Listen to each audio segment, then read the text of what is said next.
businesses. Remember, we've been talking about how credit growth has been making a comeback. And, we have Mr. Chaudhary as well noting the same. We have now with us on the phone line Krishnan ASV, Research Analyst for BFSI with HDFC Securities. Krishnan, your initial thoughts on these numbers? Yeah, hi, many thanks. So, as for Varun said, I think weaker on the bottom line. We were also very close to consensus numbers around 2,700 crores. So compared to what we expected, the provisioning has been much, much steeper. We actually thought at nearly 2.2% standard asset coverage, Axis may not need to do much more. Unfortunately, they have continued to do a lot more on the provisioning front. So maybe it's worth listening to their commentary about why they want to cushion their balance sheet as much as they have done. What is it that they see in their book that gives them any source of alarm or any cause for alarm? So, that's what we would watch out for. Otherwise, as I said, until the pre-provisioning line item, there isn't much of a divergence from what we expect.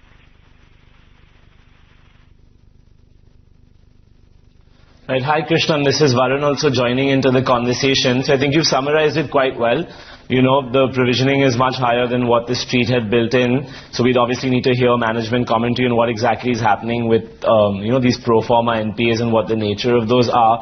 But at the operating level, so we can get some insights from you, what do you think about the fact that fee income has grown at around 5 to 6% sequentially and YOY? Is that in line with what you were expecting? And how do you think they're faring in terms of their growth towards some of their private peers? And also they have, a little more corporate exposure. So how do you factor that into the NII growth they've shown this quarter?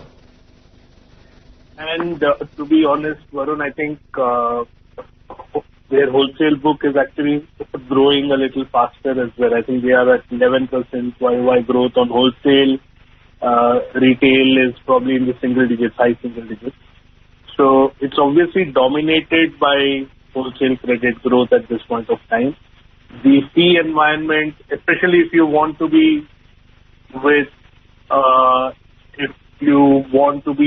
selective in terms of how you choose your corporate borrowers, I don't think the fee environment is extremely attractive. Right? So to that extent, fees are under pressure. We have been seeing that with Axis Bank for a while. And so that's not very surprising.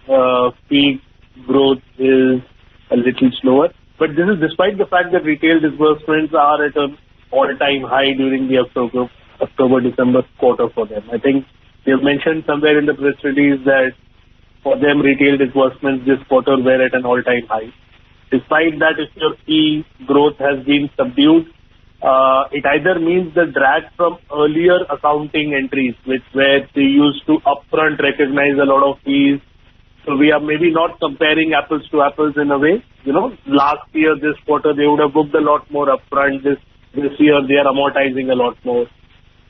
So that may have something to do with smoothening of the fee income a lot more now compared to what it used to be.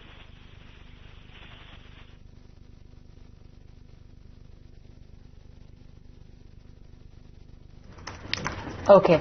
Well, that's Axis Bank for you. Remember, folks, today at, I think, 6 p.m., we're going to be having the management as well speaking on their numbers.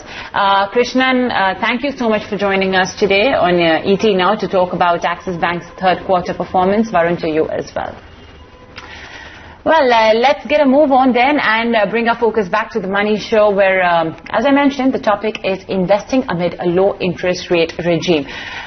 We have with us now, joining in on the show, Rajesh Cheruvu. He's the CIO of Validus Wealth. Rajesh, thank you so much for taking out time. Rajesh, for Indians, a popular port of call, and the first port of call is fixed deposits. Anything that gives you the return guaranteed and printed in black and white. However, the kind of situation that we are in right now, interest rates